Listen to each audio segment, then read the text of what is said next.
Well, since you mentioned Danny, let me ask Danny what his experience has been in the print media. Well, I'm speaking as someone who's in the mainstream media and more in the alternative media, so-called.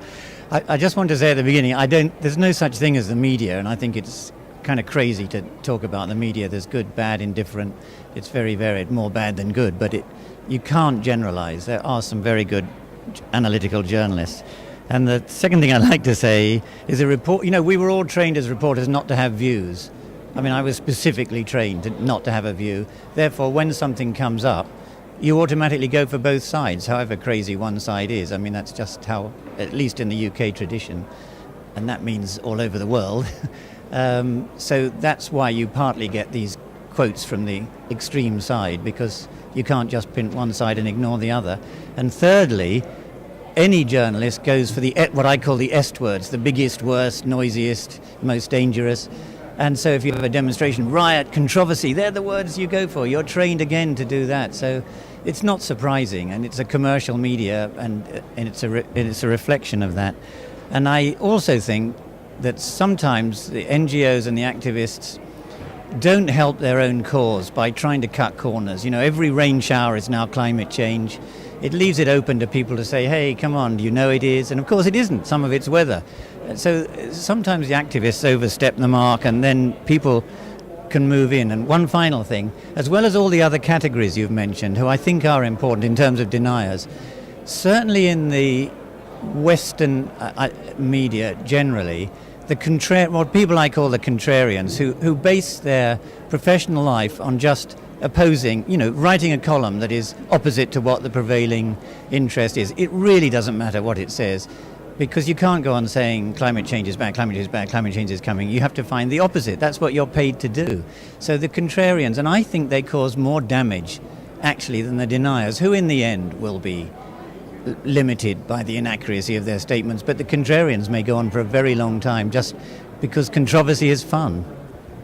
So, Danny, it seems to me that you actually agreed with what a lot of us said, that the kind of mindset of the old media is what is forcing journalists not to be good journalists, but having to do the ests and having to, be different automatically and all these other things.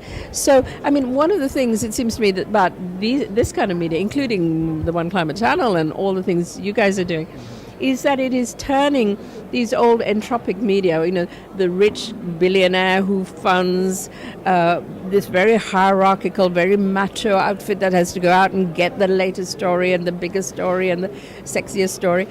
All that is being upturned bit by bit, isn't it, by this kind of democratic media where you can have variety. You can't be contrary when there are 50 different views. Contrary to which one? In the old way, when there is a view, of course you can and probably should try and being contrary to it. But now that, I remember my family, which were all journalists, saying to me when we were growing up, who says there's two sides to a story? There's 50, there's 500. And these new media finally allow one to have 50, 500 views. And isn't that part of it, that we have this more decentralized potential and we shouldn't bunch up in a polarized way? Or is that just confusing everybody in another way? I think actually you made some really good points about there's so many different kinds of media. And one of the things I really want to say is print, definitely. We're seeing an upending in sort of how print and opinion and sort of the information, websites are really opening that up. You're seeing a lot more opinions, a lot more information, a lot more angles on what's happening from there. But television and radio, which really reach the vast majority of the news-consuming audience, they're the ones that almost in some way are even stronger pushers of sort of the dichotomy between left or right or one or two people, because they create that debate, especially cable news. And something I'm seeing is that even as we go into this, we see people just who take either side and will argue it, often from sort of what political stance is prevalent. And one of the major concerns I have is a lot of people who come from sort of a conservative viewpoint there's only one type of conservative viewpoint that's really being highlighted in the media, mostly because of this large sort of public relations effort that Brendan and the climate cover-up really did a good job on. There's a lot of conservative voices about solutions from that side of the political spectrum, and we need those voices.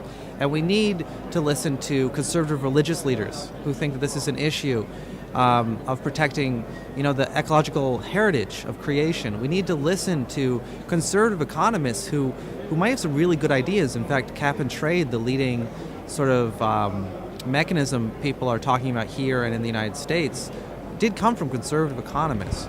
So there's a lot to contribute, but we're really seeing a very specific element of the conservative angle, which has been blown out of proportion through an outsized effort in public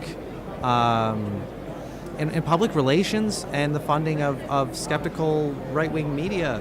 Can I say something about that? Sure. Just a little point. I think what you're saying is true, but it's a reflection of the conference and the way this negotiation is set up.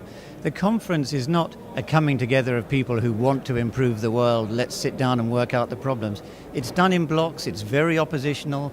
Today we've seen one group making a stand, partly to entrench their position.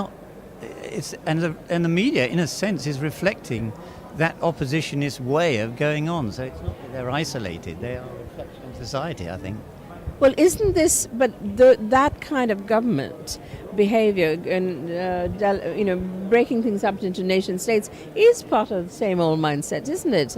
And so what we're talking about is something very new and emergent where, Richard is talking in a very nuanced way about even one side, let's call it the right wing, having a whole spectrum which isn't reflected. So it's not right versus left. It's about different kinds of voices within one section of the spectrum.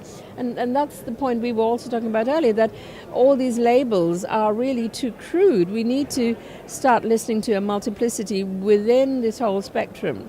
Red, light red, orange, yellow, shading into, green, blue. I mean, we need to be more subtle. We need to be more adult about all this, don't we? But, and I thought your point about TV was really important, because when you see a picture, you get it in different bits of you. You understand things in all kinds of emotional and psychological ways that simply information written in words, black and white, don't get into your system.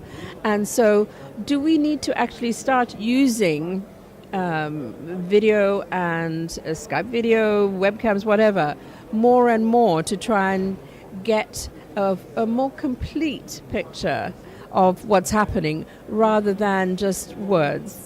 Yes, I think absolutely the rise of citizen journalism, I'll call it, is a very effective, way of getting more viewpoints, and I would say that it's a reaction to the letdown that people feel from the mainstream media. I would disagree with Danny's position that there are still investigative journalists. There are actually studies showing the decline in investigative journalism, and if you just look at it from a logical perspective, there are fewer resources at fewer media, as with media consolidation and with the struggling economy, which is hurting newsrooms. There just aren't as many resources to devote to deep investigative journalism as there used to be, and I think that's why you've seen a rise in citizen journalism, people taking it upon themselves to go and try to figure out what the facts are and to report the facts. And also, one of the things that Danny mentioned is that, journalists are taught to not, to be objective, not to have a view. I would just say that when you're also taught to report facts and not lies and misdeeds, and I would say that there has been a fundamental, disconnect in the coverage. Getting back to deniers and skeptics, they're often not identified for their corporate affiliations and what money they've received, and that they're not experts in the fields they claim to be, speaking in.